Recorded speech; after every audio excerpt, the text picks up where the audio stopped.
reimagining public safety, the recent protests, and other related topics. This listening session will serve as a time for the council to hear the perspectives of our community members directly. For information on tomorrow's session, please visit cityofrochester.gov/public meeting access. With that, let's begin Speak to Council. As a reminder, all speakers have 3 minutes for their comments. If speakers are participating via Zoom, we ask that they address council with the same respect they would expect and to avoid the use of profanities. A staff member will notify speakers when they have 30 seconds left, and speakers will be removed from the Zoom call once their time has expired. Staff members will read the first 3 minutes of all written comments submitted. Madam Clerk. Mary Coffey will be joining us by Zoom.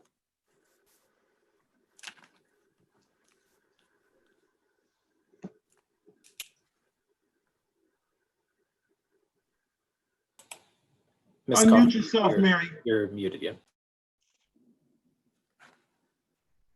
Start. All right. Thank you for listening to me this evening. And I am here in support of the new police station. This is a police station that is not just for Beechwood, it is the whole southeast side of Rochester. And many of us would have liked it in our neighborhoods. However, we felt it was a good area to put it because of the higher crime rate within that area. And also, it is a part of East Main Street. If you take a drive up and down East Main, and we know millions of dollars have been put into East Main, there has been nothing put into this area. And it is an area that is deserving of economic development.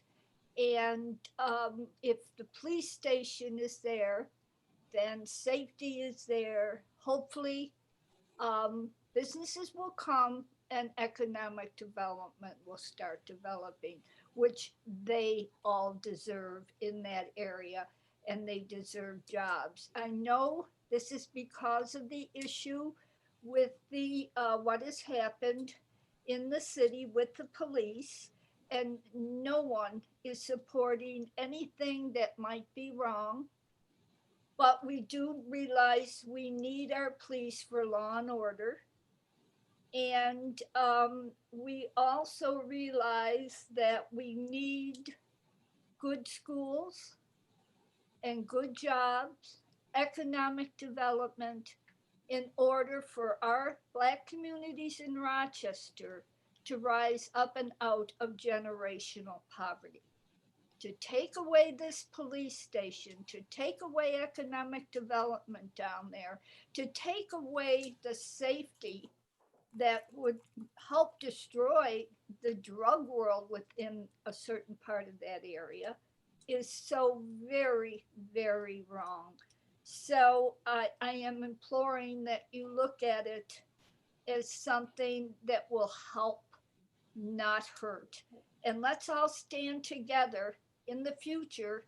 We got to raise these schools.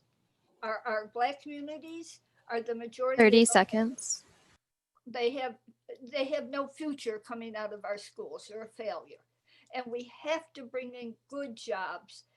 They have a right to economic equality, and they can't get it in Rochester. Please put in the police station, get rid of crime. This whole hullabaloo, the only ones I think are winning right now are the drug world. So please, please, please help the people there. They deserve it. Thank you. Colleen McCarthy. City Council President Loretta C. Scott, Vice President Willie J. Lightfoot, and City Council members. We look forward to the blessed day when there is justice, peace, and safety for all. However, in these unprecedented times, our lives are filled with uncertainty. We need trusted local leaders, but trust has been broken. We, along with City Council, are all waiting for truth, accountability, and justice. We will not all agree on how to restore and repair society, but we must have trust in our local leaders before we can engage in effective, thoughtful, and collaborative discourse with them.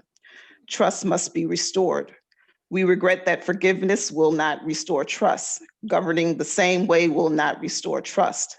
Adherence to partisan politics will not restore trust. Destroying reputations will not restore trust. Trust must be restored. You, our city council leaders, can take steps to restore trust. Listen to the voice of the voter. Commit publicly to transparency, clear and timely communication, and proactive disclosure. Speak to us in layman's terms. Do not make proposals and decisions behind closed doors. Post your council voting record online. Represent the voters who elected you. Our tax dollars will fund Attorney Andrew Selly Jr.'s independent review and investigation. We demand that citizens have a place in that process and that our questions can be submitted and answered to the best of the investigator's ability. We demand absolute transparency in council's communication with the independent review team and investigators. Many neighbors building neighborhoods would like to assist city council in any way we can. Let's work together. Please consider suggestions from the community, including former Mayor Bill Johnson, to begin mediation. Please listen. We have the opportunity to do better. We have the opportunity to make Rochester better. For a better city and society, Dorian Hall, Sunshine Jacobs, and Colleen McCarthy on behalf of many neighbors building neighborhoods. Heather Penrose will be joining us by Zoom.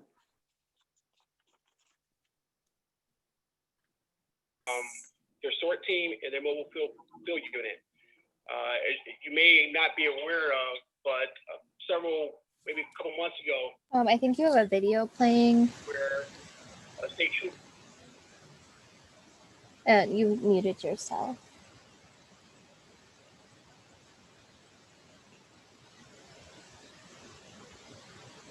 We can't hear you. If you can unmute yourself, we'll start your time over. Yeah, I'm sorry. I have a video playing and I need to turn that off. Okay. Okay, I apologize about that. No problem. Control point.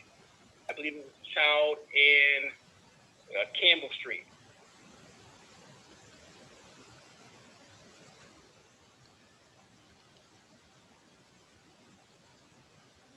Okay, I'll start your time whenever you begin talking.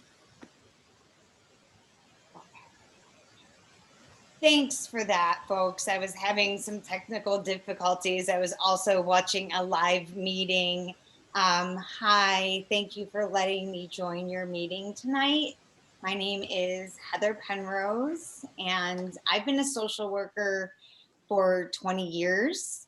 I've worked inpatient, outpatient, on teams that have gone out into the community, and also done macro level social work, otherwise known as community organizing. I am affiliated with the group MIA, Mental Health Immediate Action Awareness. And for sake of time and making sure that I make all of my points, I am going to read my statement. Currently, the only 24/7 services we have for mental health crises are 911, 211, and the psych EDs. I am advocating that Rochester implement 24/7 mental health teams that are immediate action teams, starting from the time of the 911 or the 211 call. Not every 911 call necessitates a police response. I am advocating that they follow the lead of the 24/7 mobile crisis teams that are already operating in our country, like the Cahoots program in Eugene, Oregon. Their most recent data shows that their team answered 17% of their police department's call volume and saves the city $8.5 million annually. Our current system in Rochester is broken. I have lived it. It's time to reform our system. We have an opportunity to put Rochester, New York on the map as one of the leading cities to approach how we help people that are in mental health crises. I am asking that City Council work with mental health workers 30 seconds. to create 24/7 immediate response teams. Ultimately, they will save money and, most importantly, lives. Thank you so much for listening to me tonight, and you all have a great night. Bryce Miller. I'm writing this afternoon to ask you to keep the original vote of funding the new police substation and safety center on East Main Street. Neighbors, businesses, neighborhood associations, and other stakeholders spent years to help develop this complex. We have spent tons of money to evict people and remove homes and paid for site plans and renderings. We removed people from the homes that they lived in and took down those homes for what now? An empty lot? I find it imperative that neighbors and businesses have easy access to the neighborhood service center and that we have localized community policing. I do not think it is fair to neighbors and associations who have worked so hard to spend so much volunteer time to shape the project or to scrap the project. We cannot allow what happened with those officers to take down an entire project and give the free money back that we received. This should not be a political issue that makes the council look good or bad. It should not be a political issue that makes City Hall look one way or the other. Council should be listening to all the people that you represent, and the neighborhood associations and neighbors gave a big thumbs up to the project and worked for years to make this happen. We need to look at the bigger picture and not what is politically easy at the moment. Please show the people who worked so hard on this project, the people you had move out of those demolished houses, and the associations who backed the project all along, that they matter, or that they also matter, and that they did not waste years because of politics. If we can give private developers millions of dollars for very unpopular projects around the city, we can also make sure that we have centrally located facilities for people to easily have access to. I think it is very important to look at policing and mental health and see how we can reimagine how we enforce laws in this city. We need to hold those accountable who did and do wrong in the future, from police officers to politicians. We need to have up-to-date centrally located facilities with quick response times. I hope we can all work together. Bruce Mellon. City Council, I am strongly urging you to delay the appropriation of funds and the authorization to enter into an agreement with Camiros. After reading the Rochester 2034 Zoning Alignment Project Community Participation Plan, August 2020, I find it is contradictory to the 2034 Action Plan Goals Strategic PMP-1A that calls for various community entities to be partners. We shouldn't be entering into an agreement where the contractor may be expecting one thing, yet needs to comply with the participation plan that requires substantial revision to model a partnership in the planned zoning update. The partnership must have open dialogue and openness, transparency with all those concerned, rather than have city staff be the only ones that hold the cards, solicit input, and set the tone. In part, there are several individuals I work with that are neighborhood association leaders, stakeholders that need to be able to have real dialogue with not only the project staff, but members of the ZBA, CPC, preservation, enforcement, the chosen contractor, and those that know New York State legal precedents as to what can and can't be in zoning code. These individuals have vast experience living, leading, and dealing with the issues in the city, more than many staff on the project, and know shortcomings of the current code. Multi-way dialogue needs to take place on what draft wordings meet needs and would be enforced.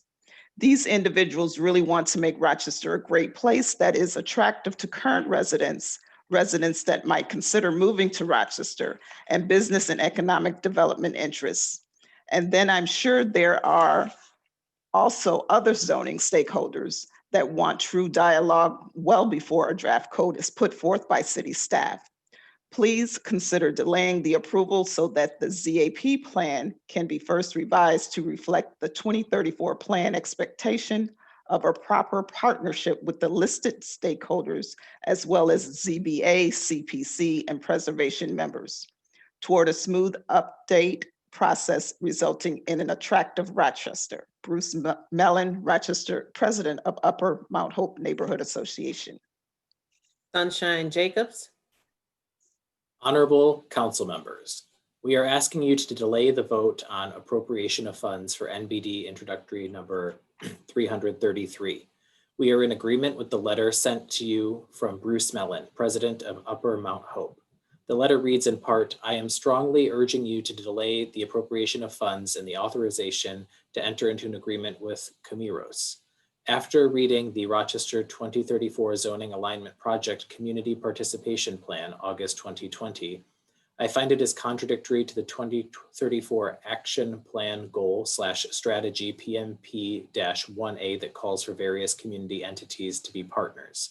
We shouldn't be entering into an agreement where the contractor may be expecting one thing, yet needs to comply with a participation plan that requires substantial revision to model a partnership in the planned zoning update.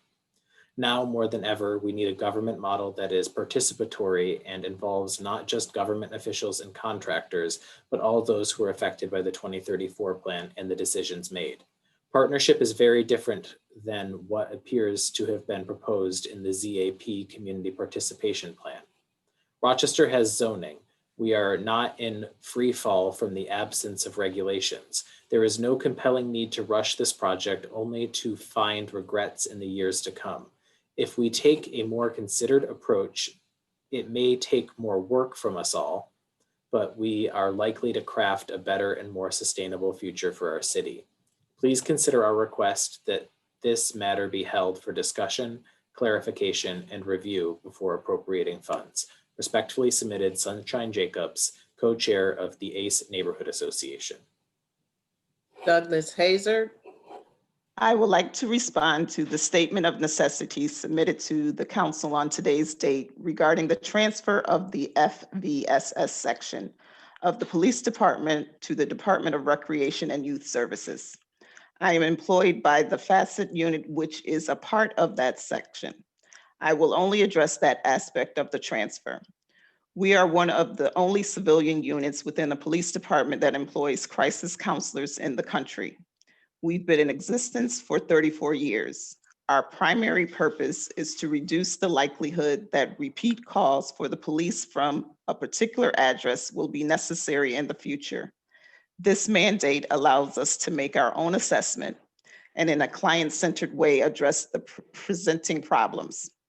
It's through the police dispatcher that we gain access to our clients. This allows us to respond to critical incidents quickly. Responding quickly is what allows us to facilitate change at a time when the need for change is most evident. We also use our access to police records to identify domestic incident reports, DIR, written in response to non-criminal incidents that would benefit from our intervention and reach out to the victims by phone. The police are responsible for determining that a scene is safe, and if they leave, they return promptly if there is a problem. We are dependent on them for our safety. In regards to the decision to put this in front of the council without including the affected people in the discussion is very disappointing. I'm a social worker. We don't generally respond well to autocracy. We have a professional responsibility to resist such a system. Advocating for social change, having an obligation to the profession and to the people you serve, as well as to your employer, is part of the NASW's Code of Ethics. A top-down management style is at least understandable within a paramilitary command structure. It's less appealing within our city's government. A collaborative management style is most important when large-scale changes are being made. I am aware that our scope has diminished in the last 10 years. At one time, we were directly involved with the Rochester Youth Violence Partnership. We ran trainings at the Police Academy. We ran the Juvenile Accountability 30 Program, seconds. a restorative justice initiative that was very effective. We provided in-services and trainings on staff safety, domestic violence, and other subjects upon the request of outside agencies. We do none of these things now. It's obvious that there is a need for our unit to expand both in purpose and its numbers. That expansion needs to occur within the department if we are to continue to do anything that resembles our current job. We are uniquely situated to respond in a way that other social workers and crisis counselors cannot. Time is up. This is our last speaker, Chris Stevens. City Council President Loretta C. Scott, Vice President Willie J. Lightfoot, and City Council members. No justice, no peace. We demand truth. We demand full answers. We demand full transparency from all our representatives, public employees, and police. We demand all those involved in violence against our people be brought to justice. We demand that everyone involved in this 5 months long cover-up be swiftly removed from office. We join the many voices of the citizens of Rochester and decry the inhumane treatment and the needless, senseless death of Daniel Prude. We are outraged at the 5 months of utter silence surrounding Mr. Prude's death.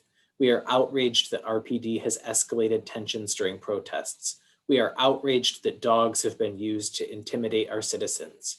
We are outraged that police have injured peaceful protesters. We are outraged that old and young children alike have been tear gassed and pepper sprayed by police. This must stop.